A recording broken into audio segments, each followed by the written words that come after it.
Kristus. Mari kita mengikuti pembacaan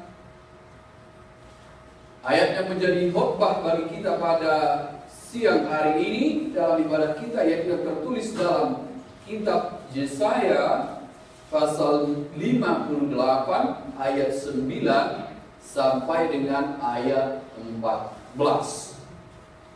Yesaya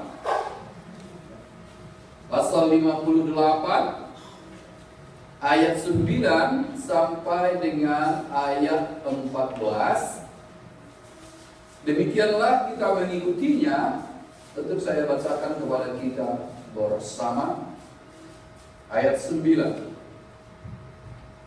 Pada waktu itulah engkau akan memanggil dan Tuhan akan menjawab. Engkau akan berteriak minta tolong dan Ia akan berkata, ini aku. Apabila engkau tidak lagi mengenakanku kepada sesamamu dan tidak lagi menunjuk-nunjuk orang dengan jari dan memfitnah. Apabila engkau menyerahkan kepada orang lapar apa yang kau inginkan sendiri dan memuaskan hati orang yang tertindas, maka terangmu akan terbit dalam gelap dan kegelapanmu akan seperti rembang tengah hari. Tuhan akan menuntun engkau senantiasa dan akan memuaskan hatimu di tanah yang kering dan akan membaharui kekuatanmu.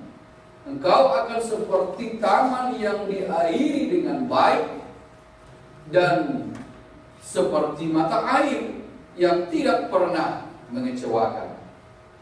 Engkau akan membangun runtuhan yang sudah berabad-abad dan akan memperbaiki dasar yang diletakkan oleh banyak keturunan. Engkau akan disebutkan yang memperbaiki tembok yang tembus, yang membetulkan jalan supaya tempat itu dapat dihuni.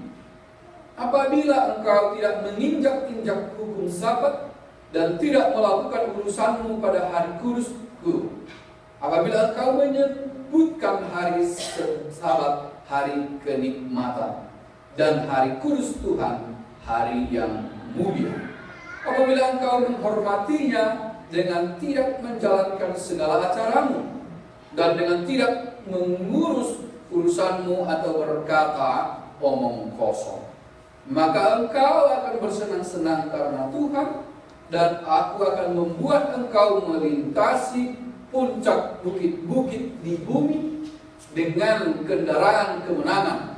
Aku akan memberi makan engkau dari milik pusaka Yakub, bapa leluhurmu, sebab mulut Tuhanlah yang mengatakan. Demikian Bapak Ibu yang terkasih, kita ini suka disebut beragama, ya. Kita senang kalau disebut beragama. Dan kalau kita balik ke Indonesia adalah satu-satunya yang mencantumkan agama dalam ID kita, identitas. Lalu kita disebut atau senang disebut beragama, tapi tidak tahu arti sesungguhnya dari beragama. Contoh, kalau kita tahu arti beragama, kita tidak akan marah. Misalnya dalam kita orang Batak, kita kalau disebut tidak beragama atau tidak bertuhan, kita tenang-tenang saja. Alai pun lidok nasomaradat barbara kita ho. Kalau disebut tidak mempunyai adat manang tambaradat to, malik-lik kita ho taanwani. Tapi jika disebut dia tidak bertuhan, dia tidak marah, santai-santai aja. Tapi pada dasarnya saya katakan, kita senang disebut beragama, tapi kita tidak tahu arti beragama yang sesungguhnya. Yang kita pahami sama seperti apa yang dipahami orang Israel ketika mereka kembali dari pembuangan. Beragama adalah melakukan ritual puasa, lalu tetapi hatinya tidak berubah. Lalu hari ini kita diajari tentang apa arti dari beragama. berkepercayaan, percaya, beriman. Kalau kita menyebutkan diri kita mengingat beragama, tapi kita tidak melakukan apa yang disuruhkan dalam agama secara benar, disebut losing my religion. Nggak tahu arti beragama. Atau bahkan kita nggak mengerti apa arti menjadi Kristen. Ya. Ada yang pasti tahu Supahutar? Di sini? Di mana Supahutar? Suami mesti tahu Supahutar? Tahu lah ya, dekat Tarutung ya. Pangaribuan ya, kampung Suami ke situ. Naik mobil dari Tarutung ke Supahutar berapa jam? 2 jam. Dulu ada penginjil namanya Tuan Markus. Ya. Tuan Markus dari Tarutung ke Supahutar bukan naik mobil tapi naik kuda. Bahkan kadang dia jalan kaki dari Tarutung ke Supahutar. Hari Minggu, ya kan? Dia jalan. Tetapi di jalan, orang semua hari Minggu panen. Tahu panen? Padi, ambil padi. Lalu Tuan Markus heran dalam bahasa Batak. Dia bertanya, "Horas sama, horas, bah, wasa mula hari Minggu, nasuha karisket doamu. Kenapa bekerja hari Minggu? Ini kita beribadah. Bukankah Anda ini Kristen?" Lalu apa kata mereka? "Dah mamang, HKBP dohami." Katanya kan gitu. Siapa yang tahu? Lah Kristen kamu katanya daun HKBP dohami. Lalu HKBP bukan Kristen. Karena kita tidak memahami apa arti menjadi Kristen. Kita nggak tahu apa arti beragama. Anda disebut Kristen tapi apa artinya? Aplikasinya dalam hidup seperti apa? Sedang kita tidak mengerti. Tapi African Songs mengatakan sebuah lagu, "Lord, I want to be a Christian in my life, in my life. Lord, I want to be a Christian in my heart." Tapi menjadi Kristen adalah mempraktekkan hidup yang benar setiap hari. Lalu kapan diuji seseorang itu adalah orang yang beragama atau orang yang benar-benar percaya? Apakah ketika hari Minggu atau dari hari Senin sampai hari Sabtu? Mantan Eporus Justin Sihombing mengatakan, bila Anda ingin menguji seseorang apakah dia benar-benar Kristen, ujilah dia dari hari Senin sampai hari Sabtu. Jangan uji dia pada hari Minggu. Karena hari Minggu dia akan bermarbejudabaga, rotu gereja, marbolang, marbua, duduk dengan baik, dengan wajahnya yang seperti Roh Kudus kelihatan dia inilah Kristen, benar? Tidak. Jangan nilai seseorang hari Minggu. Lalu nats ini juga mengatakan kepada kita, bukalah topeng dalam hidupmu, tidak boleh ada kepalsuan. Jika kau menyebut aku percaya pada Kristus, aku percaya pada Allah, aku beragama, aku meneladani Kristus, engkau harus hidup dalam kasih Kristus yang benar. Di sini di nats ini mereka melakukan kepalsuan. Mereka masuk bait suci, mereka berpuasa dalam ayat sebelumnya, mereka menghormati hari Sabat, tapi di hati mereka tidak mengenal Tuhan. Maka tadi orang Supahutar itu bilang, tak Kristen kami alai, kami itu dia apa arti menjadi Kristen. Lalu nats ini mengajarkan kepada kita untuk menghidupi apa yang kita percaya. Hidup jemaat kita di mana tertulis hidup kita yang bagaimana hidup yang benar? Apa hidup yang benar? Hidup kita yang benar haruslah mengucap syukur. Dalam apa? Dalam segala hal. Nats ini mengajarkan kita hidup benar haruslah mengucap syukur. Lalu Anda memahami bersyukur hanya pada Tuhan, itu salah. Syukurmu pada Tuhan tidak berarti apa-apa ketika kau menindas orang lain. Tuhan tidak kekurangan apa-apa, amannya enggak. Sehingga dia harus membutuhkan ada bersujud, bersyukur, memberi persembahan. Itu bukan untuk Tuhan. Dalam Mazmur dikatakan Tuhan tidak kekurangan apa-apa. Apakah aku ini kekurangan hingga aku harus meminta daripada Engkau? Bukankah aku yang menciptakan langit? Bukankah aku yang memberi air di lautan? Bukan aku yang membentuk bumi? Lalu mengapa aku meminta Engkau memberi persembahan? Apa aku kekurangan? Persembahannya tidak berapa, tapi dia menuntut kalian pada Tuhan. Itu untuk Tuhan. Jangan berpikir begitu. Ketika kita memberi persembahan, Tuhan tidak kekurangan apapun. Tidak. Tapi hidup kita yang benar haruslah mengucap syukur. Itu artinya mengucap syukur bukan hanya ke atas, tapi mengucap syukur ketika kau berlaku baik, mengasihi orang lain. Itu artinya mengucap syukur. Karena Tuhan tidak kekurangan syukur. Tidak. Ia dimuliakan di tahtanya. Tak ikut pun Anda beribadah di sini, kemuliaan Tuhan tidak berkurang. Ia tidak terpengaruh dengan kehadiran Anda. Tapi Tuhan mau mengatakan di sini ketika dia mengatakan hargailah Sabat. Apa arti Sabat? Orang sering memahami Sabat harinya. Tapi pemahaman yang lebih baik, Sabat jangan pahami harinya. Tapi Sabat artinya adalah bereskan hubungan dengan Tuhan. Siapkan hati untuk Tuhan, itu arti Sabat. Berhenti untuk Tuhan. Berarti itu salibnya bagaimana? Apa itu? Berarti itu vertikal. Hubungan seseorang harus beres dengan Tuhan. Karena hubungan orang yang tidak beres dengan Tuhan, dia tidak bisa mencintai orang lain dengan tulus. Lalu nats ini mengajarkan kepada kita amangan, janganlah cintai kepalsuan. Bahkan ada juga orang yang masih di dalam gereja, salaman sama pendeta, oras sama oras.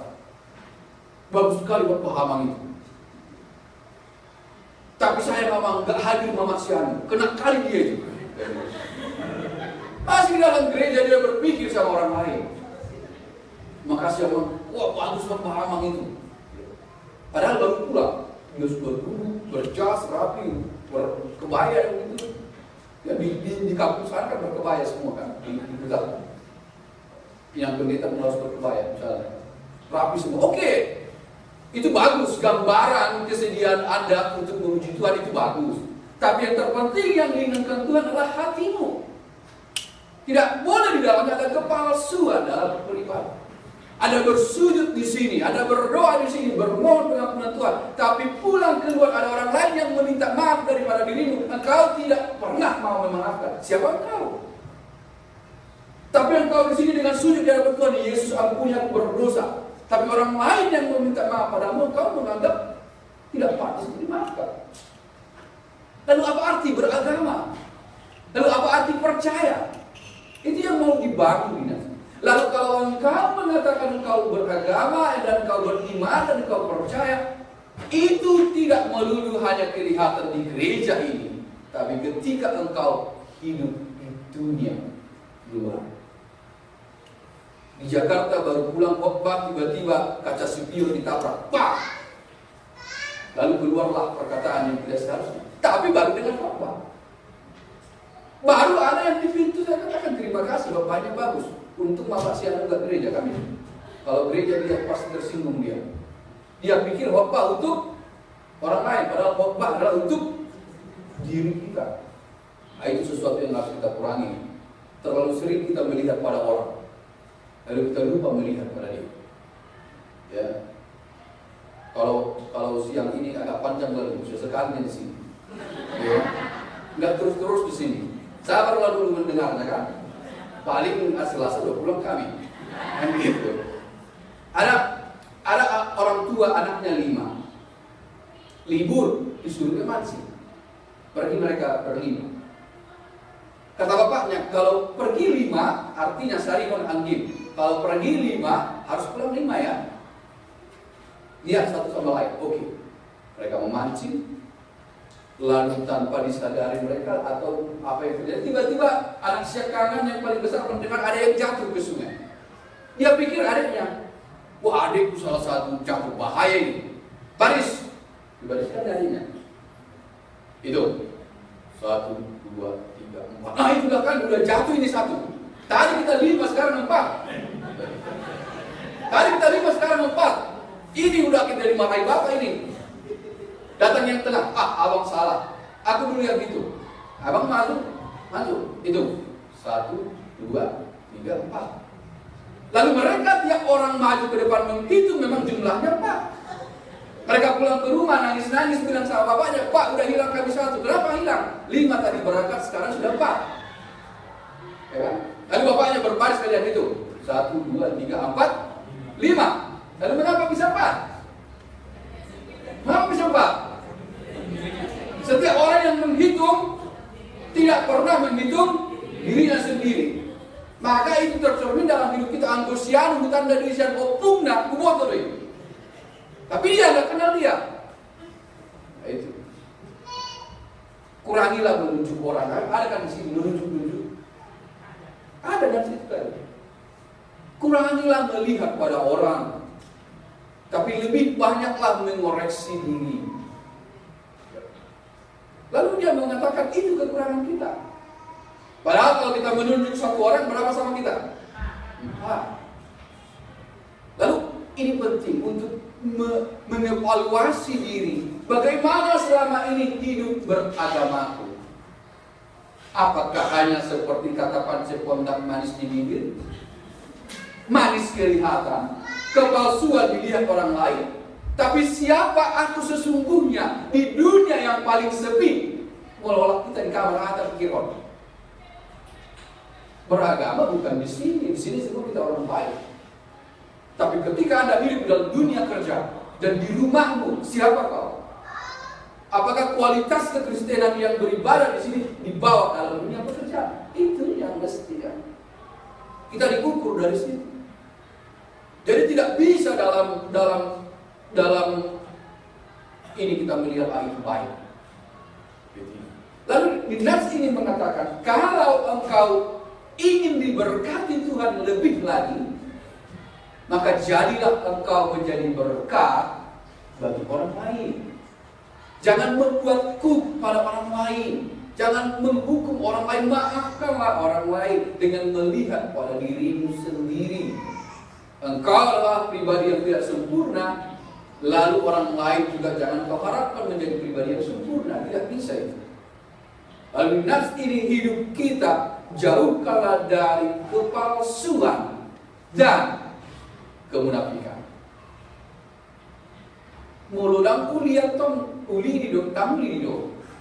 Alai mulu uli mau uli dong.